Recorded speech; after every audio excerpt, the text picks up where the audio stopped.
I'd love to give a vocations homily for today, because I haven't done one yet, and it matches with the gospel. First, a little bit of background on the Archdiocese of Milwaukee. We currently have about 130 priests in active parish ministry, so people like Father Tom and me.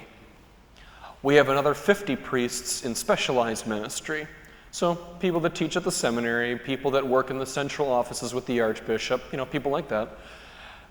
So 180 priests there, and then we have helpouts like Father Tom Whitliff. All in all, it probably takes about 200 priests to keep this place running. And if we had an extra 100 priests, and could afford them, everybody in the priesthood here would breathe a sigh of relief, and the Archbishop would do a silly little dance for joy. Probably not the Archbishop. Bishop Don would do a happy dance for joy.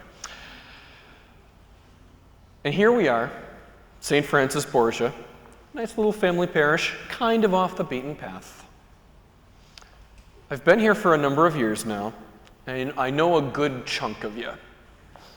And there are a lot of potential priests in our midst. I know 10-year-olds and 12-year-olds that absolutely have the spark of priesthood in their eyes. They can't be priests for 2 more decades at least, but still, it's there. And likewise, I have known plenty of men here in their 50s who would make excellent second career vocations priests. And while there are probably additional challenges to joining a seminary a bit later in life, that vocation is very real. And between those 2 age groups, and everyone in between, there are enough priests here to revitalize the diocese. 100 priests in St. Francis Borgia alone. If that seems unreasonable to you, allow me to phrase it in a ratio. We are a 2,000 family parish, so I'm talking 1 priest per 20 families. To me, it sounds very doable. So don't talk to me about the priest shortage crisis. The priest shortage is a crisis in the way that swine flu was a pandemic. Serious issues, worthy of our forethought and attention, not reasons to panic, not excuses to lose hope, and they're not proofs that we've somehow lost favor with God. It's the obstacle of the day. We're going to deal with it, and one day it will be a non-issue, and I promise you, we will find something else to complain about. In the meantime, life goes on. So don't worry too much about statistics. This is all a very biblical idea here. In the first book of Kings, Elijah, the last prophet of the time, says to God, "God, can you please just kill me and get it over with? I'm your last prophet. No one believes in you anymore. We had a good run." And of course, God says, "Get back to work," and sends him on his way. In that Bible reading, God has, in the entire world, 7,000 people that are still living out their faith. 7,000 people and 1 spiritual leader, the prophet Elijah. 1 spiritual leader. And believe me, God can work with a whole lot less than 7,000.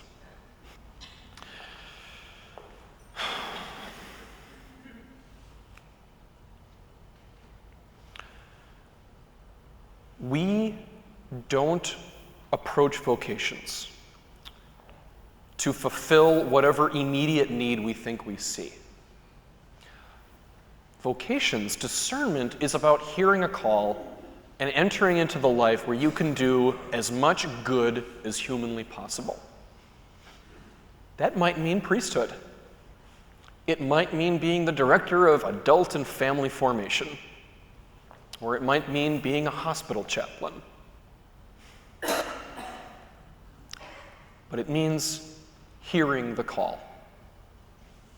And how do we do that? How do you know? That's where today's gospel kicks in. Jesus went a little nuts on parables today. He gave 3 and then an explanation of the first one. That first parable is the one I want to draw attention to. A farmer sows wheat, and then just a mean person comes and sows a whole bunch of weeds in the same field. And bizarrely, the farmer says, you know what, let's just deal with it at the harvest. Ignoring the fact that I don't think we farm that way. Every time I was forced to do gardening with the family, you're constantly weeding. But what's also weird about that is, and Jesus knew this, some weeds look a whole lot like the plants they grow around. Jesus may very well have been thinking about ryegrass for this parable. Ryegrass is basically indistinguishable from wheat to the naked eye. And although you could feed it to your goats or other livestock, human beings can't eat it. Which means if you're growing wheat, ryegrass is bad news. Fruitful people and unfruitful people are indistinguishable. And Jesus was talking about, the coming of the kingdom of God. You either contribute or don't contribute to the kingdom of God. But we can hear these words with an ear for modern discipleship. A 12-year-old boy with a vocation to the priesthood is indistinguishable from a 12-year-old with a vocation to married life. The gifts that make a 50-year-old man a good priest are the exact same gifts that make him a good husband, or a good, kindly neighbor, or the fun, crazy uncle. Likewise, anybody here could be a hospital chaplain. It's engaging work. You would never work a boring day in your life as a hospital chaplain. And if you are the hospital chaplain, if you're the only one there or the highest ranking one, you are the spiritual authority of that hospital. And that is pretty cool. So, with all these vocations ahead of us, the signs are not always that clear because our callings are here. And they remain here, and only God knows what's going on in there. There is no checklist for this stuff. I don't have a checklist for teenagers to look at to see if they're pre-approved for priesthood. Am I holy enough? Do I pray enough? Is my family well known enough in the parish? None of that really matters. I mean, it does. It's nice. But it's a bonus. It's a DVD extra. I ask again, how do you know? Well, you don't. You don't know until the harvest. You don't know until you get there. We're all wheat and ryegrass. So don't be too quick to declare yourselves wheat, because your dream job may not be as perfect as you think it might be, or you might not be as ideal for that work as it might seem at first. But even more than that, please be very slow in declaring yourselves ryegrass. Don't sell yourselves short too early. Don't assume priesthood is too bizarre or radical for you to enter into. Don't assume that a labor is beyond your ability until you give it a solid try. You can always move on from there. Beware of people that tell you that you couldn't possibly succeed or that you couldn't possibly fail. Don't listen to people that tell you that something is impossible before it's even begun.